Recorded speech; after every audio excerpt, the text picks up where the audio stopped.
Excellent.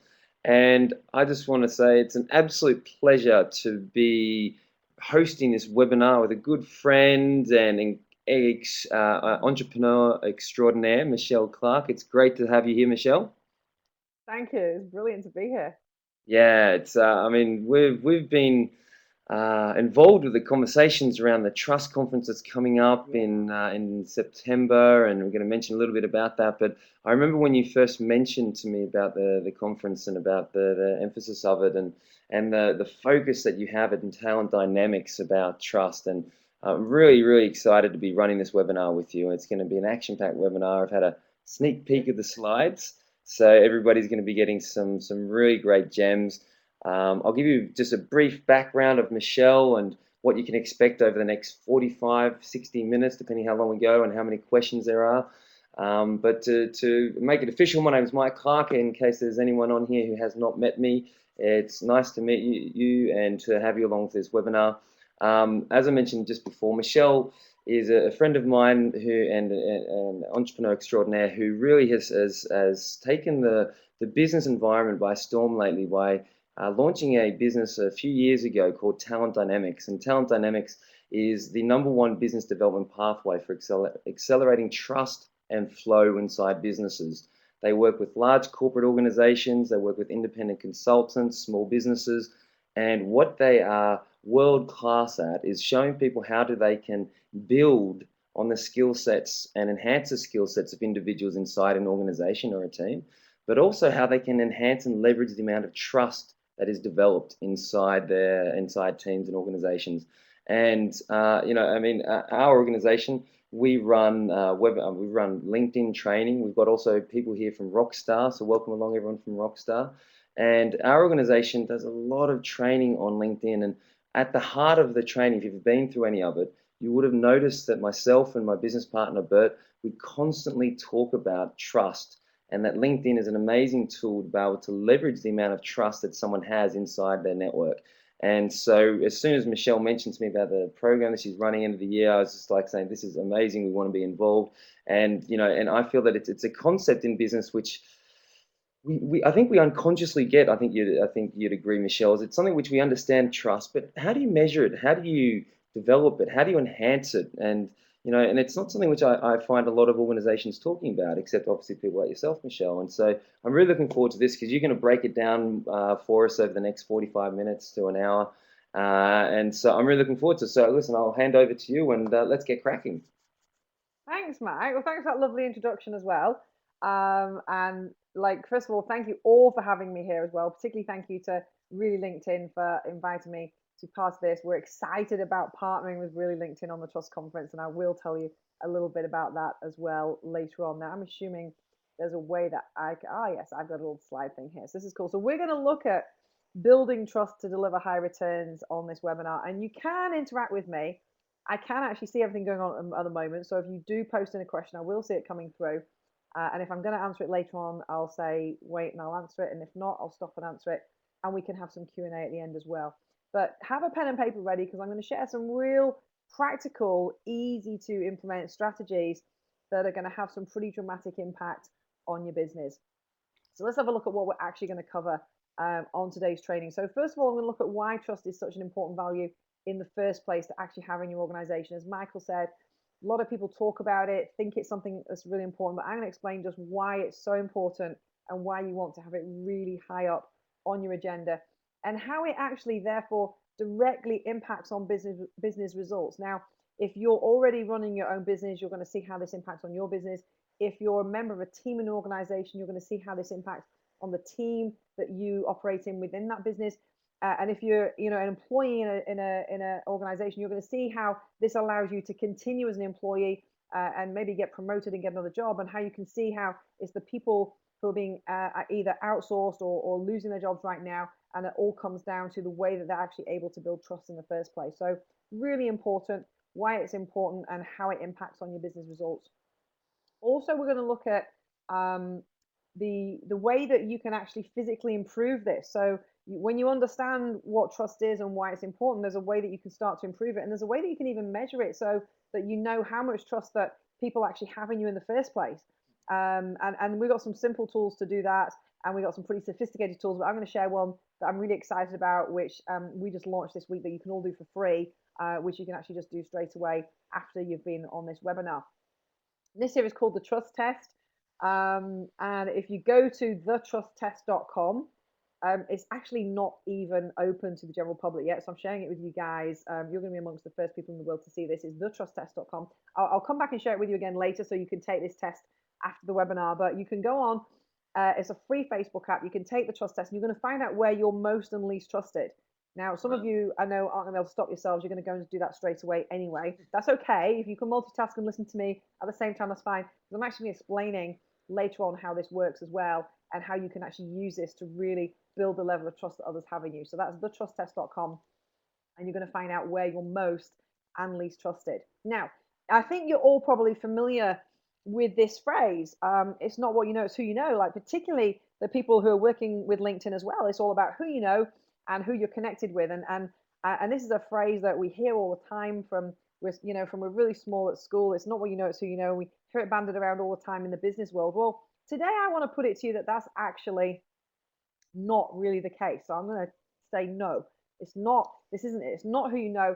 It's not who you know at all. It's how trusted you are by them. So just write that down. It's not who you know. It's how trusted you are by them. And you can know as many people as possible. And Mike and Bert will share this with you all the time. But unless you have people in your trusted network who really, work with you closely and know you and know what you can deliver on, well, then it's not going to create a lot of opportunity for you anyway. So this is at the individual level, it's at the team level, it's at the organizational level. It's not who you know, it's how trusted you are by them. Here's just a few examples. Some of the clients that we work with, that we know we're trusted by, and that we're helping them to even further improve the level of trust that they have. Some of them you'll notice already have high levels of trust, and maybe others you're thinking, not so high levels of trust that they have, and we're glad to be working with them too. But it really is, we are growing really rapidly, as Mike said, because we're focusing on how we can really accelerate the levels of trust and flow globally. We're already in 15 countries around the world. I'm based here in the UK. I'm based in a small village called Freckleton, but we're all across the world right now. We've got licensed partners in lots of different places. And the way we operate as a company is we're a train-the-trainer company. So we go out and we find the trainers, the coaches, the consultants, the people who are already working with the corporate clients, already working with large teams, and we teach them how to do this so they can teach their clients how to accelerate the levels of trust and flow. So that's just an idea to give you the speed at which we're growing at. In fact, we're on target this year to certainly tripling growth, maybe have a 4 times growth this year. And already we can see we're going to double in growth next year and probably more. So, and this is really everything I'm going to share with you today is how we implement this in our own company as well. Michelle, could I just yeah. Can I just make a comment about one of the last points you made, which was it's not who you know, it's how much they trust you. I really want to highlight that point because when we do a lot of our training, a lot of times people come to us and say, "Oh wow, look at my profile. I've got, I've got 1,000 people. I've got 1,000 connections," and they think, "Wow, is that good?" And and it really comes down to the quality of the relationship, which is what you're talking about.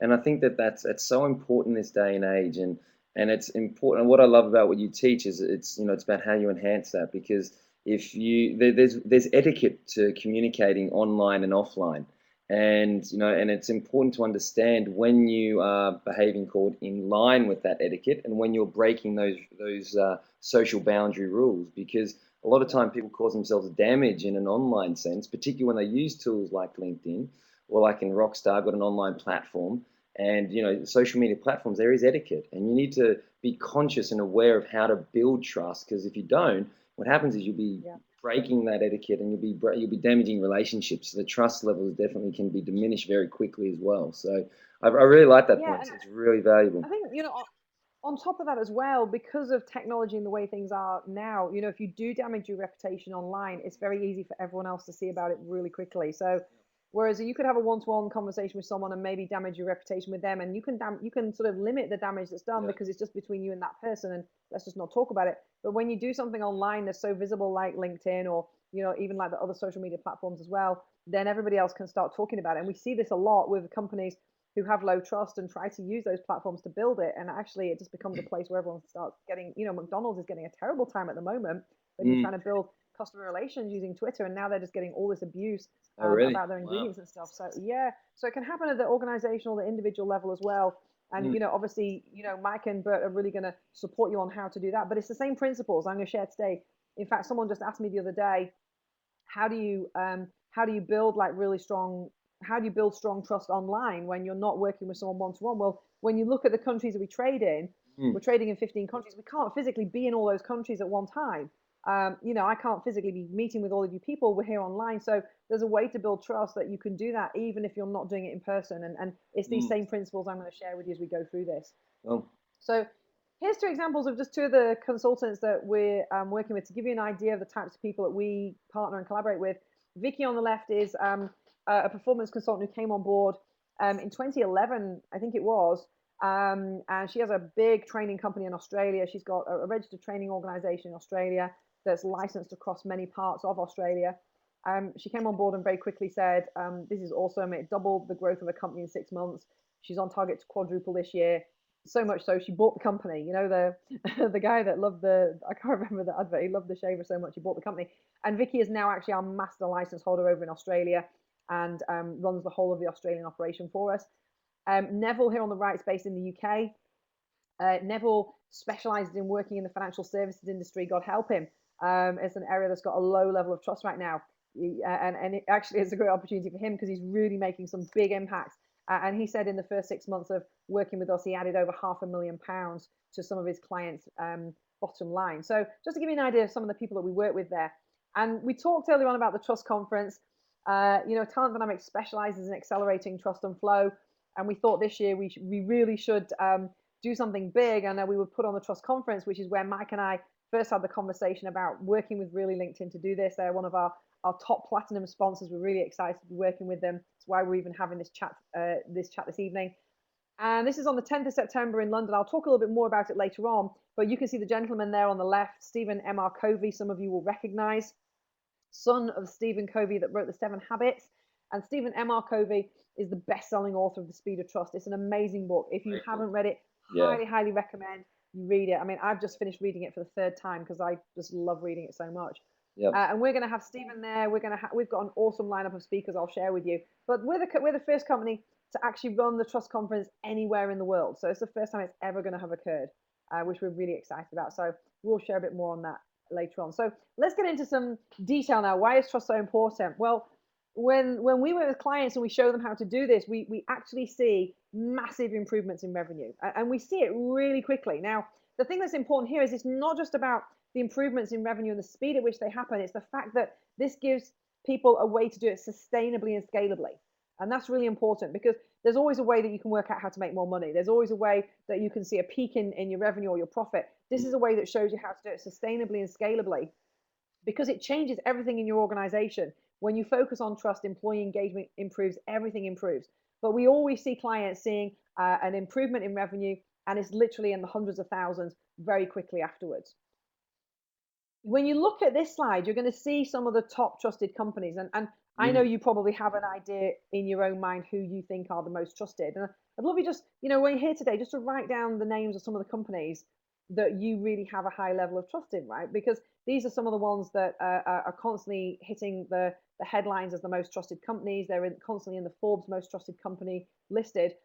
And frankly, they're outperforming their competitors, some of them as much as 10 times. But most of the companies that focus on having high levels of trust are outperforming by at least 3 times and as much as 10 times. So there's a really strong economic reason for doing this, as well as it creating an environment that's just so much more fun and so much more enjoyable to actually be in and be amongst as well. Just on that point, Now, Michelle, just on yeah. that, so are you saying that they actually measure companies that are the most trusted every year? Is that what you? Yeah, Forbes do. Yeah, Forbes magazine go out for the most trusted companies and are awarding them, and they're kind of the top trusted brands, if you like, that people are seeing. Mm, And we're going to be doing that as well next year. We're going to be actually running the Trust Awards ourselves and doing that here in the UK. So there'll be other companies having a chance to put themselves forward after they've been at the conference to learn how to do this. yeah, But yeah, wow. I think more and more people are realizing that trust is absolutely vital today. You know, and particularly in today's economy, particularly in the way we're doing business, trust is absolutely vital. If you don't have trust, Absolutely. you struggle to do. You're going to struggle to do anything. And this slide here is really important. And like I was talking with my dad the other day, and as you're writing down the companies that you have high levels of trust in, I'm sure you'll understand this story. I was talking to my dad. He said he was about to buy a new car, and that he was going back to the same garage that he's bought every car from for the last, I don't know, 30 years probably. Mm. And I said, Dad, why do you keep going there? Like, why don't you go somewhere else and see if you can get a better deal? And he said, it's not about the deal. I said, what is it then? He said, I trust the guy. I said, what do you mean by that? And he said, every single car I've bought off him has been exactly what he said it was. It's done exactly what he said it would do. He said, Yep. the one time I bought a car and it had a problem, he fixed it straight away. And he Mm. said it wasn't even in the warranty, but he fixed it straight away. Yep. And there's such a high level of trust now that it's not even about price. And he still gets a good deal, right? But why shop around when you know that all the time you're going to get that quality and you're going to get that value? So you probably have some businesses yourself, Mike, that you like to work with as well, that you have a high level of trust in. Absolutely. I was actually in a training session yesterday with some large accountancy firms, PricewaterhouseCooper, yes, Linklaters, and Bretherton's. Anyways, but it was very interesting when we were talking to them about, you know, the price, because we're often talking about, okay, and from a sales perspective, what are the important things? And initially, people were saying, oh, it's about the price, and people were always trying to budge us down, but they did surveys. One of the people from PricewaterhouseCoopers did some surveys, and they actually went out to their data, their network, and they said, okay, so it's to their client base, this is, and they said, so what are some of the most important variables and factors in dealing with us? And the thing that came back consistently was that when they're dealing with a partner-led in the the legal world, it's often a partner-led service where they've got multiple different people who could be involved in a project. They said that the concerning thing for them is dealing with multiple people, and they'd rather just deal with one person. And the people who often communicate about just having that one person who they trust and they have a trusted Yeah. relationship with, they will pay more for that because it just takes away the headaches, the hassles, the fears, the concerns, and the issues that the people have. And you know what? If they pay more for it, they're happy to do so, which is really interesting. I Yeah. found it quite fascinating. I'll share more about that later on as well, because trust is never about pricing. It's always about value, and value is not about pricing either. So I'll explain what that relationship is later on, because people say that all the time. Well, the easiest way for me to build my business is to make sure that it's like really price competitive, and it's not. It's never about that. It is always about the value that you're delivering, and I'll come on to that in a little while. Just I one just want to one share first. could Yeah, could go ahead. just sorry, going Whoa, back, there whoa, that's was whizzing in. oh Woo. yeah, Leon was asking a question. The numbers when you had the five companies, the Apple, Coca-Cola, etc. You just said, do you have the numbers there by chance? If we could, so it's 85. It's basically 85%, I believe. Is that correct? 85, 82. I think is that percentage. I think percentage. So it's Yeah, 80. this was taken from an article that Forbes had done about the trusted companies. Yep. There was lots of stuff on there, but it was really more just to show you the names of the companies actually. I don't think anyone's going to disagree with those ones. They're really the most sort of recognizable, most trusted brands. But this was just kind of whizzing in. That's okay. We're going to let this whiz in. I just want to share with you what happens in an environment where you have low trust. So for those of you that are in a team or have a team in your business or building a team, this is what happens when you have low trust within your team. And most of you have probably experienced at some time when this has occurred. You might have worked in a team when there was low trust, particularly now when people are really trying to hold on to their jobs, and there's a lot of restructuring happening in organizations. So they're really worried about their jobs. They're really wanting to make sure that they can stand out from the crowd. What you see is some of these really terrible behaviors starting to go on, where trust just gets knocked down totally, because everybody is trying to be the best. Everyone is trying to be the person that gets seen and the most. And so point scoring really becomes important. And at its worst, it can be really like backstabbing. And you might have experienced that as well when you've been in an organization. It's not a fun place to be at all. Things really take a long time. People are looking over your shoulders. They're checking your emails. They're expecting to be copied into things. They're turning up to your meetings, and it really does take a long time. So, and Stephen Covey talks about this. He says, this is about the speed of trust. If you want to speed everything, then you've got to have high trust, and it costs much more to be in an environment where you do have low trust, because it costs more time. It costs more to do things. Your productivity is so much slower.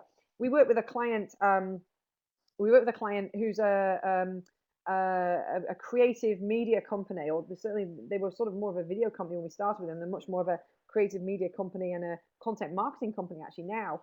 But when we first started working with them, their productivity was terrible. And there was such an area, there was such low trust between them about who could have the best ideas and how they could come up with the best ideas.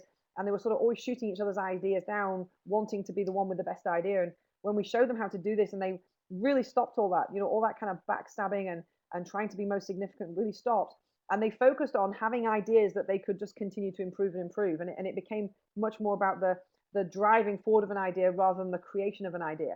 They doubled the speed of everything. They literally sped up their productivity overnight. They doubled it, and therefore the cost of production to actually generating the films and getting them out to distribution and to market literally halved overnight. So Mm. this is what can happen when you really focus at this. And the benefits of high trust, probably not going to be a surprise. It's like the opposite, really. But conversely, you find what's really important is that performance levels are much higher. When someone is operating in a place where they have high trust, they can't help but enjoy themselves more and be more connected to the audience and have higher levels, so more connected to the organization, have higher levels of connectivity to what they're doing and just enjoying it so much more. So performance levels increase and they go through the roof. Like really, we see really dramatic improvements. Like another example, we worked with a team where they really had like there was a training team and they really had the people they were working with in all the wrong roles, and the trust levels weren't so high at all. And we helped them to restructure the way they were organizing themselves. One person in particular in the team was about to get sacked. Like we'd been told she was about to get sacked. People weren't really thinking that she was performing to the right level. But weirdly, when she'd been brought in, she had a great reference. She'd done a great job with her previous employer, and now all of a sudden wasn't doing so well and was about to get sacked, or she was about to leave. Like, she'd made a decision too. When we restructured the way they were doing things and changed some of the stuff around so they could create an environment of high trust and allow things to flow much more smoothly, she actually became one of their top performers. And they didn't sack her, thank goodness. She was in the wrong role. They didn't sack her. She was doing all the wrong things that weren't allowing her to create trust. She was doing the opposite of a natural talent, which I'll explain later. And as a result of that, now she's been promoted 3 times in that company since. This is someone who's about to get sacked. So you can see this a lot, Mike, when Mm. people are out of flow and they're doing the wrong jobs, the things that don't come naturally to them, that don't allow them to build trust. It Mm. really affects their performance level. So I encourage people to think about that when they see someone's performance slipping or changing, Mm. to question, well, are they even doing the right thing? And same with your company as well. So how do you build it? How do you get trust in the first place? Like, what even is this that we're going to be talking about? Now, here's some things that I know when I talk about people, well, what is it that builds trust? They share these with me. I don't think any of these are going to be a big surprise to you. You probably were going to use these words yourselves. They're things that you think are important, and all of these words are important, right? So I'm not going to say that not to do any of these things. All of these things will help to build trust. But what I'm going to share with you on this next slide is the one thing that if you really focus at is going to help you to build trust dramatically. So you're probably going to want to write this down, but definitely all of those things are really important. Now, I sort of alluded to this already. So this is the most important thing. You've got to make sure, oh, sorry, that kind of made my camera go there. You've got to make sure you're delivering something of value. As long as you're delivering something of value, you'll always have a place in the market. So if you're an organization, you'll always have a place in the market if you're delivering value. If you're an individual, you'll always have a place in the team if you're delivering value. If you're a whole team, they'll always have a place in the organization as long as you're delivering value. Now, the more value that you deliver, the greater the place you'll have in the market, in the team, or in the organization. When you stop delivering value, you lose that place. And think about it, when companies are restructuring and they're deciding to make people redundant and to let go of them, the first people that go are the people who are not seen to be delivering as much value. The first teams to get outsourced in organizations, we see this all the time, they're getting outsourced because they're not seen to be delivering value. Mm. And it's the way that organizations go. So think about that, right? Think about where you're delivering value. And I'm going to share later on the easiest way for you personally to deliver value. And this is linked to your trust test. So when you can take your trust test, and some of you may have already done your wealth or talent dynamics profile test as well. I don't know if there's some way you can all just drop in the chat box and let me know if you've done it, because if you have, that's going to be even easier. But if you haven't done it, you can do the trust test anyway. So as long as you're delivering value, there'll always be a place for you. Now, this is important as well. Trust is the measurement that you're delivering value. Trust is the measurement. And people say to me all the time, how do you measure trust? Well, I can tell you how to measure trust. But before you start to measure trust, you need to know that trust is actually in itself a measure. It's a measure that you're delivering value effectively. As long as you're delivering value, your customers, your stakeholders, your clients, your staff will always have a high level of trust in you. Mm. If you as an individual are delivering value continuously, all of the team members will have a high level of trust in you. And Mm. this is crucial. It's not just about doing it and doing it once, it's about doing it consistently. Because, Mike, you know, when you see someone doing something, you think that was awesome. And then the next time they don't do it, Yep. then you lose your trust in them. But if they do it and they do it over and over and over again, the trust levels start to improve. And then what happens is when clients and stakeholders and staff have a high level of trust in you, you see that in revenue. You see it in revenue if you're a business owner, or you're going to see it in a salary if you're an employee. And what you're going to find is the more you're trusted, the higher the value, the bigger the salary you'll be able to command, right? Mm. So there's a real kind of equation to this. And I'm going to give you an example, and then Mike, maybe you've got some examples you want to share as well. But this here is Apple, and you know I'm delivering this here from my MacBook Pro. I've got my iPhone here, I've got my iPad. A little bit of an Apple fan myself. I'm guessing some of you on the call probably are as well. Now, Apple is constantly delivering value. And the way that they deliver value is through innovation. They know that that's the way that they can deliver value. They're constantly being innovative, coming up with really exciting new ideas, new products, new ways of making their product more exciting, more gimmicky, do some fancy stuff. And this is why when I said earlier on, it's not about pricing. Mac is certainly not one of Apple is certainly not one of the cheaper products, right? If you've got an Apple computer, you'll know it's not that cheap compared to the other products. So it's never about the pricing, it's about the value. Now, Apple customers have such a high level of trust in the company that they'll sleep on streets overnight to get hold of a product that they haven't even seen or touched before. They'll order it before it's even come out because they know they've got such a high level of trust in the company that they'll deliver the innovation over and over and over again. And Apple know that's where they're successful. They know that they're successful at being creative and being innovative. So there's somewhere where your business, or you yourself has an ability to be particularly good at delivering value. And this is what's important, right? We're going to come to this later. There's a place where you can deliver the most value. That's where people are going to have the highest level of trust in you. And that's where you're going to see the biggest results coming as well. Mm. So think about that. As I said before, deliver value. It's measured in trust. You're going to see it in the revenues. And can I just So share a go thought on on that ahead. too, Michelle? Since you're on that slide, is that something that which has been brought to my attention recently, which we're focusing on more and more, is you know, when we're in business, it's, you know, we want to do the best for our clients, and we all know Yeah. the old statement, which is under promise and over deliver. And you know, Oh, yeah. and in terms of building trust, I've just had some. I think it started from actually reading Dan's book, Daniel Priestley, Entrepreneur Yeah. Revolution. He talks about it in there, and I've just been having different chats with people in between about, you know, when we're dealing with clients, and you know, you're in that meeting and you're about to secure a deal, or you're in that negotiation, whatever it is. People who mentioned earlier in the call about the different backgrounds and businesses that they're from, you know, we have such a strong eagerness to want to be Mm. able to deliver value for our clients. Yeah. And I think it's Yeah. just, it's also good to sort of hold back a little bit in some elements, just to make sure that, you know, make sure you can deliver on everything you say you're going to do. You know, make sure you can pull out the stops to achieve it. But the other side of it Yeah. is to you know, make sure that you also keep a couple things hidden, which you can add value, even more value than they expected, and it might be a bit of a surprise for them. Because you know, if you deliver what you said you're going to deliver, that's great.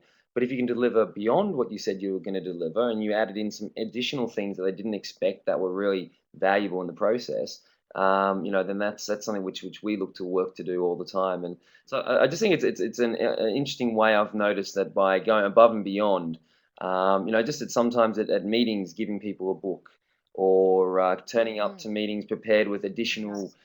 printout of your proposal, or you know, some collateral that's prove that you've thought about them in advance. Just little ways for them to go, oh, I didn't expect that, and it enhances Yeah. the level of trust between you as well.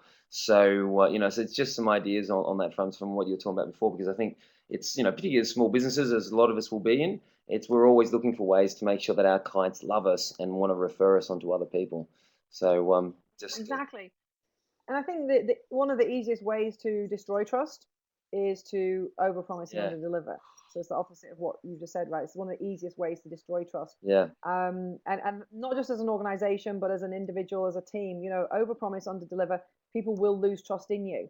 Now, what's interesting is it depends how high the trust is that people already have in you as to what damage that will do, Mm, right? mm. So let's take Apple as an example. Again, because clients have such a high level of trust in them as a brand already, they consistently are delivering. People have a high level of trust in them. When they get something wrong, so when they do overpromise and underdeliver, they get away with it. Now, quite often when they release new pieces of software, you see this. They'll release a new piece of Mm. software, and there's actually everyone says don't download the new software for at least 8 weeks because there's always going to be a bug in it. There's always going to be a problem. And I learned to stop doing that quite early on because I don't know how to fix it when I get their bugs. But they've got enough people in the community that get just focused on it and fix all the bugs for them and make it better and make it work even smarter than it was originally planned to do. But because they have such a high level of trust, people let them do that. It's okay.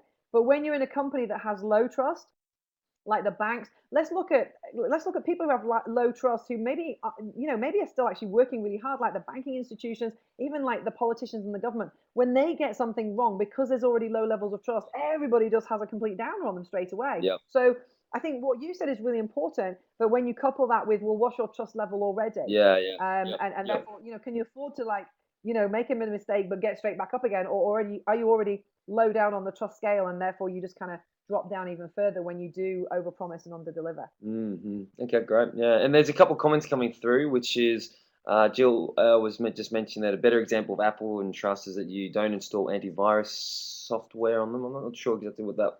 Not 100% clear on what you're saying there, Jill. But Oh, she's maybe talking about the software thing I'm just mentioning as well. I don't, yeah, because cool. sometimes they do get it Yeah, wrong, right? But because they have such a high level of trust, they get away with it, and yeah, that's why they just continue to grow, right? yeah, yeah, yeah. Um, So Here's a question. So we know that keeping clients satisfied, keep them coming. How to do it in every individual business takes more than just this knowledge.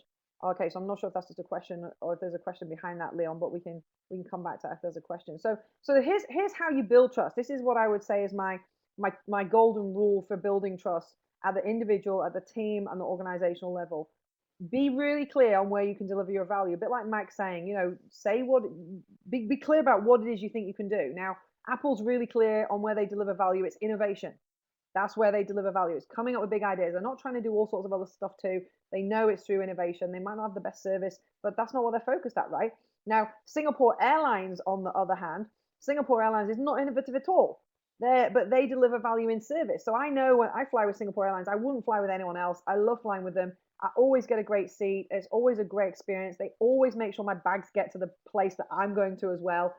It's amazing service, and I can always rely on them because they deliver value when it comes to service. So we've all got this area where we can be most trusted to deliver that value. So be clear on where you can do it. And again, if you take that trust test or if you've done your profile test, we'll go through that later on. You'll understand it.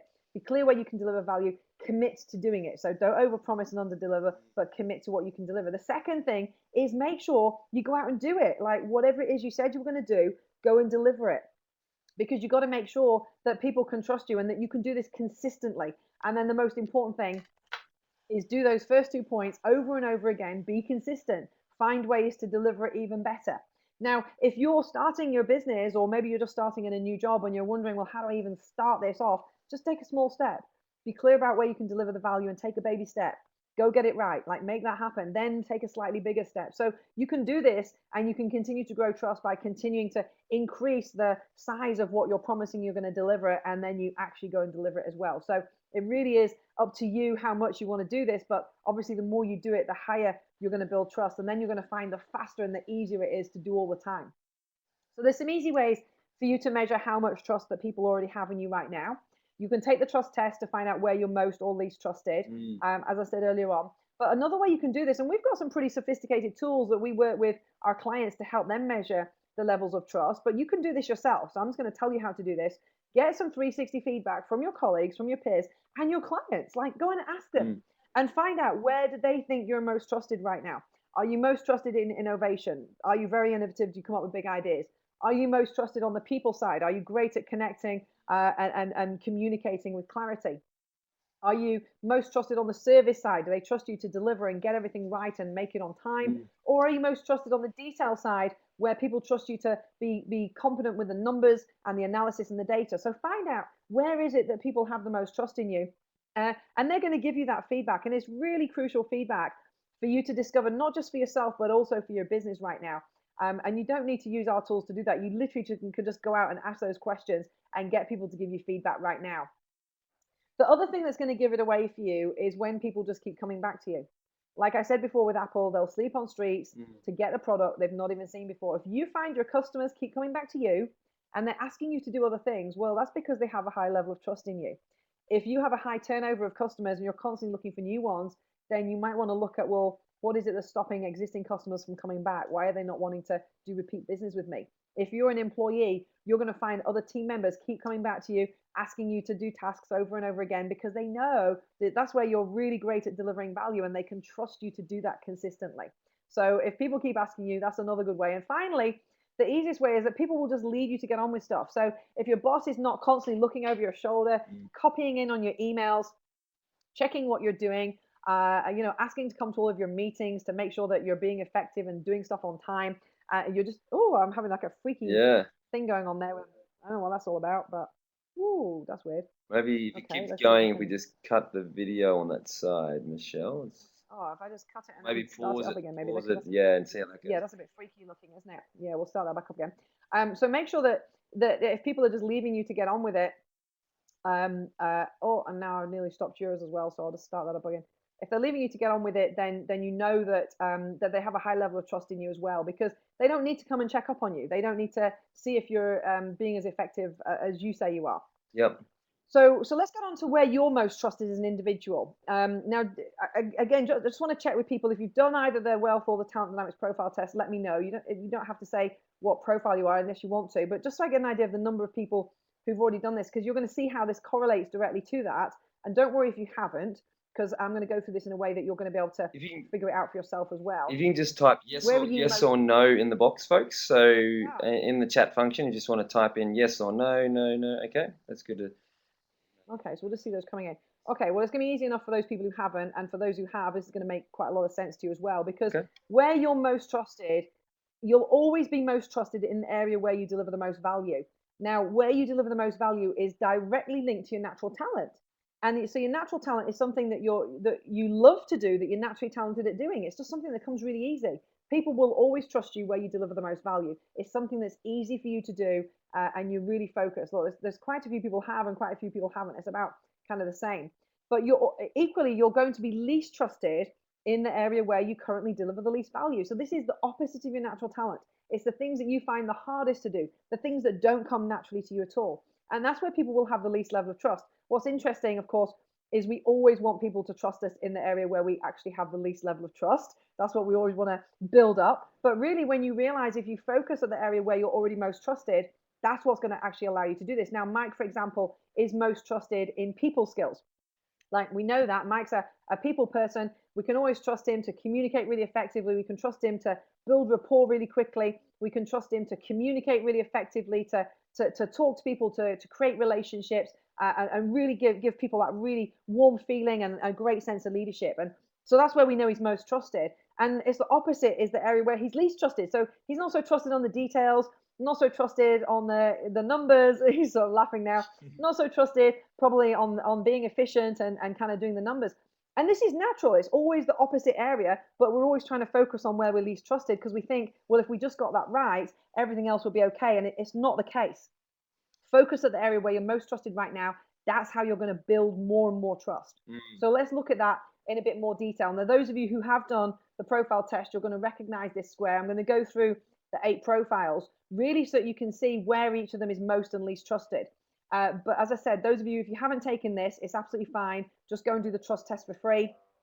So that you can actually find out where you sit on the square. Are you Dynamo, Blaze, Tempo, Steel? So creator profiles, they're most trusted to be creative, to come up with big, bold ideas, to be strategic, but they're always least trusted when it comes to delivery and service, when it comes to actually getting things done on time. Mechanic profiles, they're always most trusted to be great problem solvers, to be extremely incisive, to be really great at making things more efficient and improving them, but they're always least trusted at building strong relationships and creating rapport. Star profiles are always most trusted when it comes to being out front, to creating attraction, when it comes to sales and marketing. when it comes to creating attraction and drawing attention to something or somebody or a product, but they're usually least trusted when it comes to doing the detail, when it comes to making sure the numbers have been taken care of. And so down the bottom, the trader profiles, traders are always most trusted when it comes to service delivery, when it comes to actually making sure that clients are receiving what we said they were going to get and getting it on time and really taking care of the service aspect. But they're least trusted when it comes to being creative and having big ideas. The deal maker profile is always most trusted at creating amazing relationships very quickly, getting to know people really intently, and headhunting the best people for the jobs, making sure the best people are coming to join the teams, and qualifying the sales information. But they're usually least trusted when it comes to making sure that things are more efficient and more effective than they've ever been. They're not so good at making sure that the systems are being applied to properly. On the left-hand side there, the accumulator, they're always most trusted when it comes to project management, when it comes to making sure that things happen on time, when it comes to making sure that we're making sure that the risks have been taken care of and that we're not doing stupid things in the business because they're really risk averse. But they're least trusted when it comes to being upfront, creating sales, drawing attention, and creating attraction to things. Mm-hmm. The Lord profile, always most trusted when it comes to the numbers and the data, controlling the information, making sure the I's are dotted, the T's are crossed, and that the numbers and the profitability, and we've measured everything and made it really efficient and effective. But they'll always be least trusted when it comes to inspiring and motivating the team and exciting them into to action. So when you realize that you sit somewhere on this square, now if you take the trust test, if you haven't done one of the talent dynamics or wealth dynamics tests, you're going to find out if you're dynamo, blaze, tempo, or steel. So you're going to find out which side of the square you sit on, therefore where you're most trusted, where you're least trusted. Now, as I said before, focus on where you already are most trusted. It's the way where you deliver the most value, the fastest and the easiest. As soon as you try and do it on the opposite, you're going to find it's really hard work, it's really tiring, you're not so good at it, and people are going to have low levels of trust in you. Mm-hmm. Remember what I said about Apple. Apple are on the top, the dynamo, they're very innovative. That's where people have trust in them. Singapore Airlines, I said, they're on the tempo. They're a service company. That's where people have a high level of trust in them. And I'm sure you can think of other companies as well. So have a think about that. If you've done your profile already, that's going to give you some insight into where you're most and least trusted. And if you haven't, as I said, you can take the other trust test, but focus on where you can deliver the most value. Focus on your natural talent and find out what's the best way for you to do this. And so what you And just a reminder, if you so I was just going to say, yeah, go on ahead, Mike. yeah, I was just going to say, so what you're saying there's two levels of trust almost. There's you as an individual, and what do you bring to the team and to your business, and then there's you as an organization. So there's two levels really there by the sounds what you're saying. So your company will be known for delivering like Apple innovation, but inside of that they'll always have the individuals there. So there's two levels of trust Well, there's the team as well, Yeah. Mike. Like, so you've actually got the individual in some organizations that we work with. There's the individual, the team, the division, the organization, and the customers, the stakeholders, the community, and the staff. Oh yeah. So there's actually 5 levels. But yes, for most people, probably on this call, it's for themselves as an individual. Where do they deliver the most value? Where are they most trusted? And as an organization, you'll find for most of the entrepreneurs, their company trust is very strongly aligned to where they're most trusted because they tend to start it off in the area where they have a natural talent themselves. Yep. As it grows, that changes because you bring on a team, of course, to support you in the areas where you're not so trusted, and then you find that you can build trust in those areas as well. Yeah, absolutely. Great, brilliant. So I just think there's So I think that's kind of most of the stuff I wanted to share with people.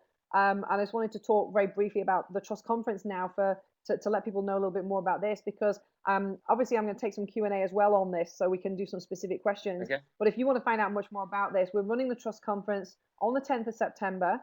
As I said before, we've got Stephen M. R. Covey, author of Speed of Trust. We've got Roger James Hamilton flying in from Bali. We've got Paul Dunn flying in from Singapore. We've got Richard Barrett from the US. Richard heads up an organization called the Barrett Values Survey Center. They work with entire nations. He's actually consulting right now with the UAE in how they build trust as an actual nation. So we've got some of the top people from around the world coming to actually share at the Trust Conference. And why you should be there, well, first of all, you're going to find much more about why this is important and what it is, but you're going to get some real practical strategy. So I've shared some stuff with you today very briefly. There's a lot more practical strategies about how you can build trust, how you can implement this into your business. You're going to walk away literally with a clear to-do path from the day from some of the top people in the industry who are focused at building trust.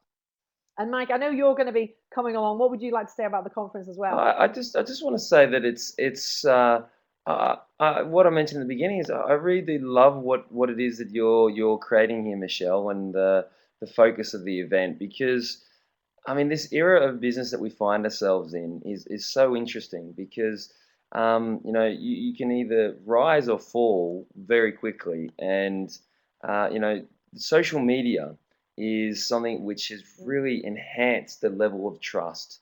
And I've said for a while now that I find it quite interesting that although in some sense we're much more technical and got all these amazing platforms to do business and we can be doing business around the world and quite sophisticated, I find that social media has actually come a full circle in that the currency that always drove business prior to all these platforms that we have was relationships, trust, and mm, essentially now, although we've become more sophisticated, with the thing that really drives the social media is trust. And it's the yeah, whole element. If you like, share, comment, or post about something, then essentially what you're saying is you're giving your stamp of approval, and you're saying, yeah, you know what, I love that experience, I enjoyed that event or that whatever it is. yeah, And I think that it's really important for individuals, whether you're a small business owner, you're looking to expand your company, or whether you have a team, you're inside a larger organization. I just feel it's such an important concept that people really need to understand, and it's a learning game, it's a learning experience, and mm, the more you can master it, and the more you can learn to leverage it, which is what I think is one of the real keys to this. If you can learn to leverage it effectively, then it means that the growth of your business can be results similar to what you're achieving, Michelle. Like you have yeah, phenomenal growth over the last few years, and it's possible for anyone if they really focus in on this factor. And that's why, for me, why we're yeah, behind it is because I wholeheartedly believe that trust is that currency of business which we need to learn to foster. And once you do learn to foster it, like the companies we work with, who we show them how to unlock trust in their networks, is it just accelerates their results. And I look at a lot of yeah, organizations and I notice that a lot of them have dormant trust in their business. And I often talk about that as they've got dormant trust that's just nobody knows about and they're not unlocking it. And the moment you do yeah. unlock it, it means that then you're able to really accelerate the growth and achieve much more. So, I mean, I just anyone who's considering, I mean, I know you've got a great offer you're about to let people know about, but I'd say definitely come along.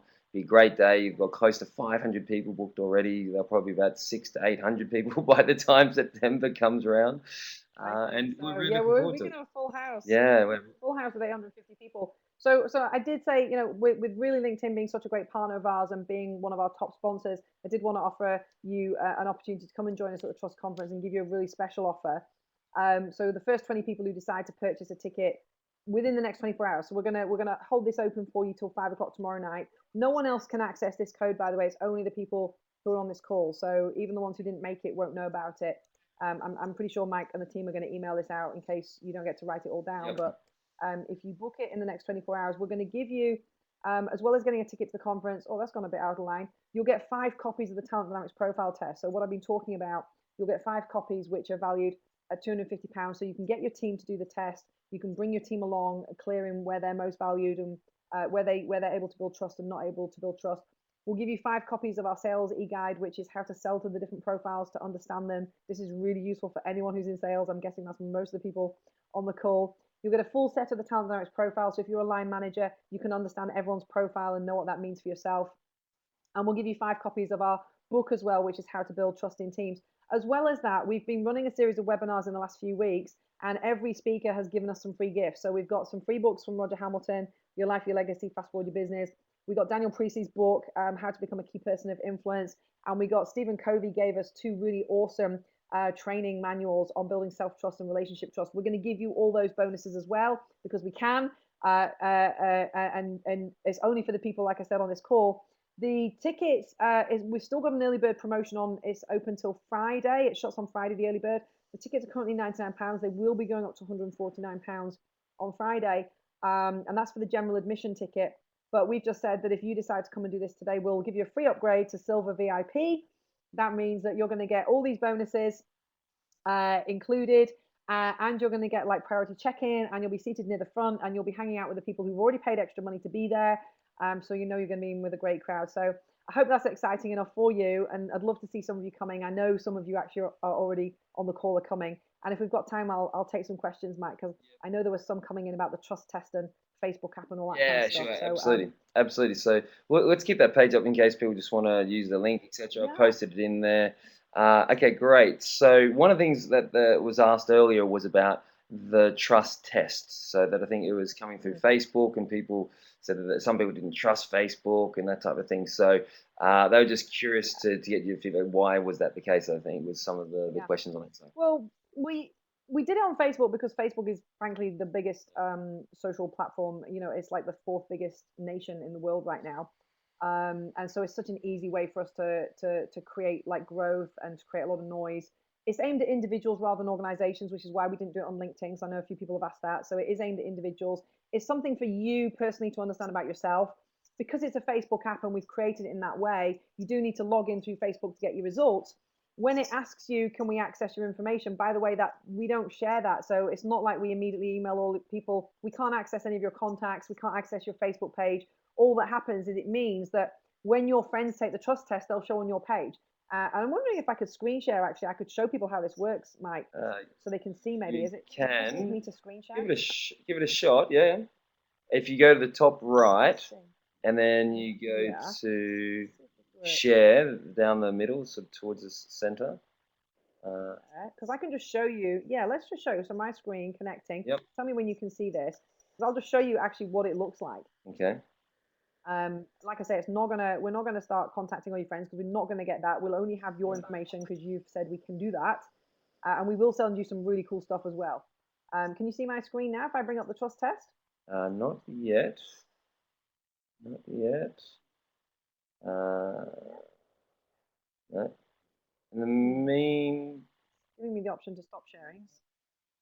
yeah, it's not. Please You don't did press share. obviously No. screen share, etc. So Okay, it maybe doesn't I can't seem. show you this, but when you go onto it, it's you can go take the test. It's not going to, like I said, it's not going to contact any of your friends or anything. But you can invite people to take the test on you. One of the things I said to you earlier on is the easiest way to get feedback about where you're most trusted is to ask other people. When you take the trust test, you're going to think that this is where you're most trusted. You're going to be amazed what everyone else says. Like other people are going to say, actually, this is where we think you're most trusted, and that's going to create an interesting conversation for you with your colleagues, with your customers, and your staff as well.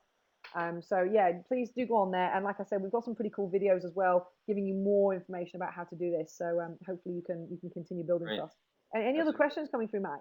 We had a comment from Fiona saying, or there was a statement by, let me go back once from Ian, saying that companies that he'd been dealing with, and then as a result of dealing with them, they may have broken that trust, but then they did a lot to recoup it and to go back and deliver Yeah. beyond and really step up.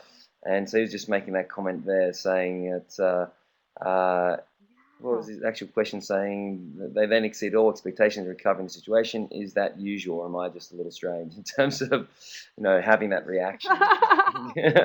I don't know if you're a little strange, Ian, but it's really interesting. You know, you probably heard the phrase "once trust is gone forever." Mm, You know, you hear people say that, like, you know, what is gone. It's not true, right? yeah. It's not true, and then that's the point Ian's making. Once trust is gone, it's much harder to get back. Mm, It takes longer, mm, but it's not gone forever. And if you just follow those three simple steps I said earlier on, you know, commit to what you're going to do that's of value, mm, that you know you can do. Go and do it consistently, and keep improving. And in the same way that Ian's been able to regain trust with some of those organizations, this is what happens. If you already have a high level of trust in the first place, it's very easy. If you do lose it, you get it back very quickly. If it's low, then focus on those things. Focus on those three things. Take baby steps. But it is possible to get trust back. It depends on whether the parties want to do that or not. yeah. You know, and that's the same even in our relationships. You know, if you lose trust in a personal relationship, it's still possible to gain it back if you want to. But you've got to work at it. You've got to both parties have got to want to rebuild that trust, and then there needs to be a plan. Commit to what you're going to do it, and do it consistently. Yeah, absolutely, absolutely.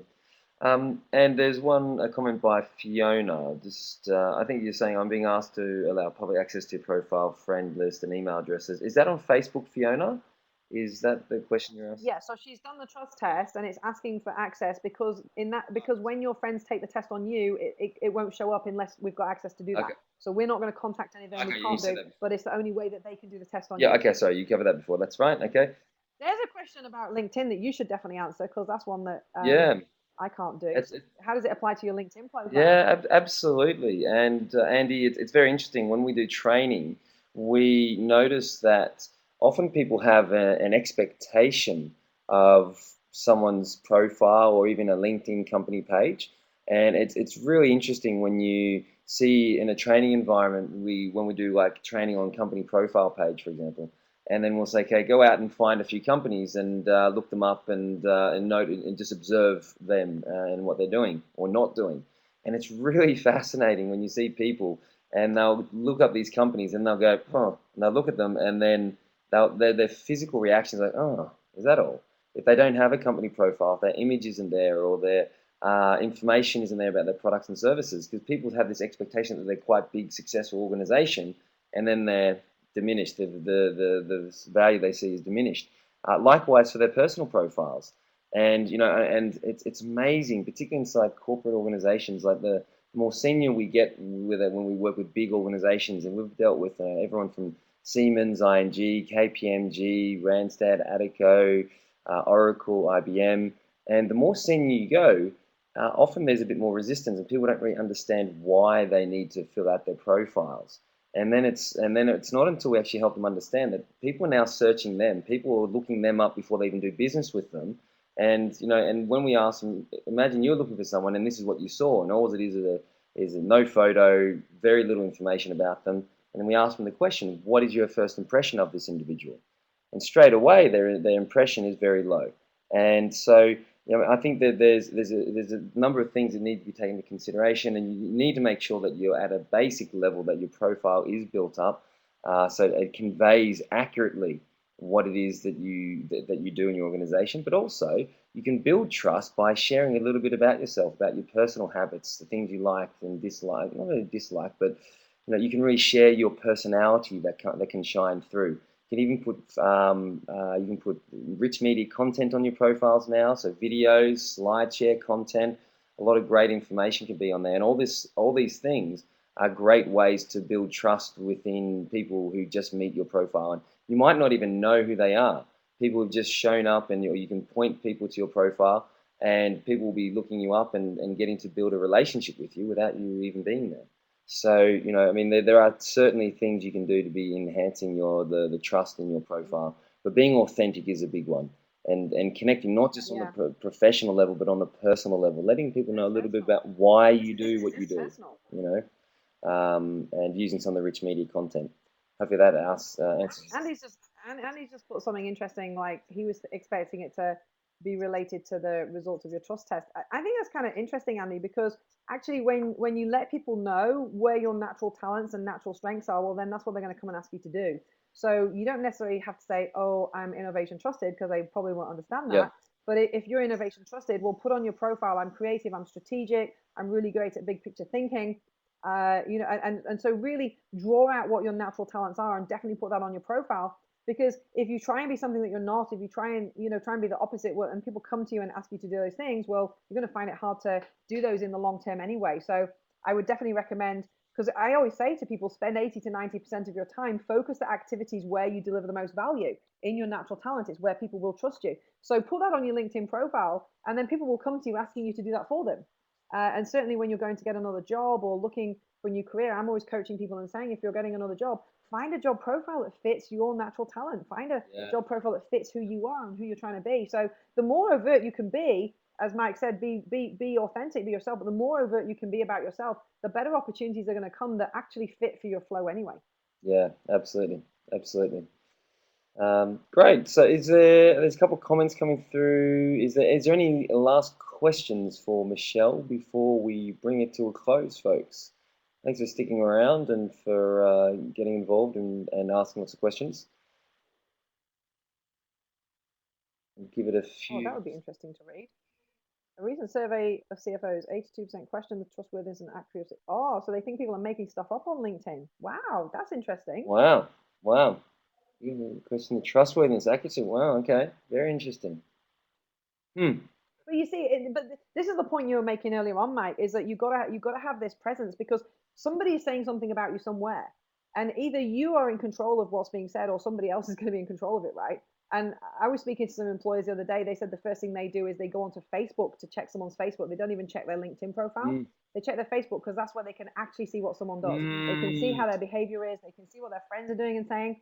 So, like, companies are getting really savvy. And so you've got to make sure that your online trust is very high and that you're really focusing. Like, get your recommendations, get your endorsements in, do those things so that when someone does land on your profile, what they see is actually who you are. Mm. Leon's comment. Do you think it's important what CFOs think?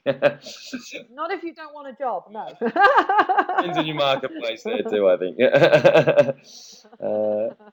Doesn't substitute face it. Yeah, I mean, and James, that's one of the misconceptions a lot of people make with our training is they often think, okay, so we're going to learn these LinkedIn techniques, so you're now going to replace this information with, or replace, is LinkedIn going to replace the medium of how we connect and do business? And LinkedIn is an amazing research tool, and it's a great way for you to be found more effectively by the right people as well, because people are now searching. There's a big behavioral shift that has occurred, and people are looking for people. They have problems, they have challenges, they're looking for solutions, and they're Googling and they're looking on LinkedIn for solutions. So, by having your profile filled out, that means in the right way in terms of how people you'd like to be found, means that you can be found more effectively. And then if you can demonstrate when you're there as well, the credibility and reliability and consistency, then these are some grounded words that really help build trust, and it's very powerful. I've not Um, heard of my card, Ian. I'd love you to put a little link in because so I don't know what that is. yeah, so Andy, yeah, so social validation. To access, yeah, absolutely, Jill. I completely agree with your statement there. Um, yeah, and absolutely, and That's nice. Andy, the point I was going to make on that as well is that LinkedIn will never replace face-to-face experience, but what it can do is it will enhance your ability to get more of the right face-to-face experiences Yeah. and meetings. That's what it'll do. It's not going to replace the medium and you're not going to do everything, all your business exchange through it. But if you do it right, instead of just randomly meeting someone at a networking event saying, wow, I'm glad I went to this networking event and I met this person, instead of that randomly happening, you can strategically make that happen and cut out and save a lot of time. To give an example of this, I was with the CEO of a major charity organization just a couple of weeks ago, and he had been searching for the managing director of Amazon for about a month. And he'd been spending hours and hours to try and find this guy. I still had not found this individual's name. And I said, well, I could probably do that in less than 30 seconds. And he's like, really, show me. And I literally pulled open the computer, a couple of searches, and within literally seconds was able to find this individual's name. And most importantly, LinkedIn then showed him who was connected between the two people, and it was one of his good friends. And absolutely gobsmacked that one of his good friends could introduce him to Mm. the guy that had been chasing for a month. So, this is one of the ways that you can, and that's a way to enhance the I had an physical example as meetings and well. I connections. was in Brussels at Cool. a big sales conference convention, and the clients decided who they wanted to meet with in advance. And one client decided to meet with me, and he told me that there was, I don't know, there was maybe Yeah. 150 suppliers he could have met with, and he met with me and maybe four others that day.